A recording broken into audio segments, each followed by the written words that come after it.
Honey. Honey.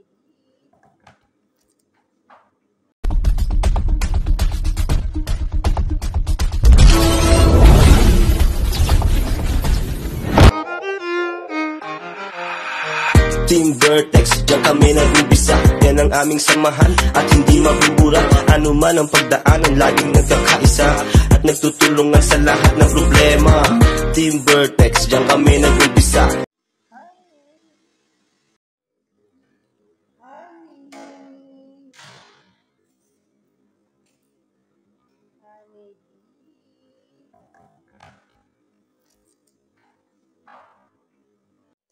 Mayroon tayong organic na honey. Walang halong kemikal. Hatiin natin sa gitna. Bali, hatiin natin sa 4 na piraso at saka ilagay sa lalagyan na crystalware. Kasi need natin na i-preserve. Hatiin muna natin. Ilagay natin sa freezer. Honey slice. Honey. Tapos, after 24 hours, pwede na natin ilagay sa ref. Magtatagal na siya. Parang na-preserve siya. Pag kailangan mong gamitin, kuha ka lang ng 1 teaspoon.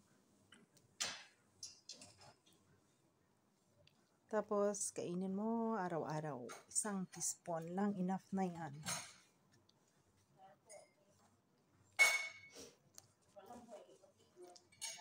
Maraming salamat sa panonood.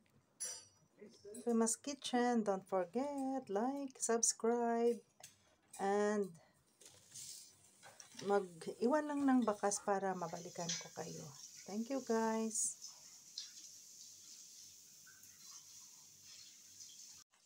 Ito na.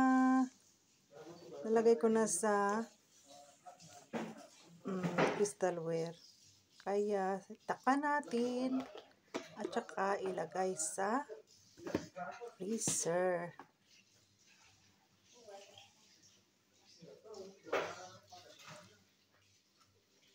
Hanapan muna natin ng space sa freezer para mailagay ng maayos yung honey. Dyan sa taas mayroon space. Ayan. Diyan lang siya muna. Tandaan nyo, 24 hours bago kunin ulit. Tapos na yung 24 hours. Tingnan na natin sa freezer yung ating honey. Ayan na, matigas na siya. Buksan natin.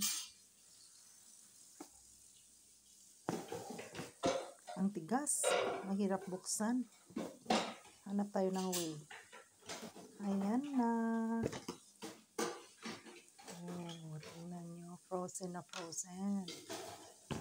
Kaya, lagay na natin sa ref at saka doon na lang yan. Hindi na yan mag-melt yung honey niya kasi na frozen na siya. Thank you for watching guys. See you.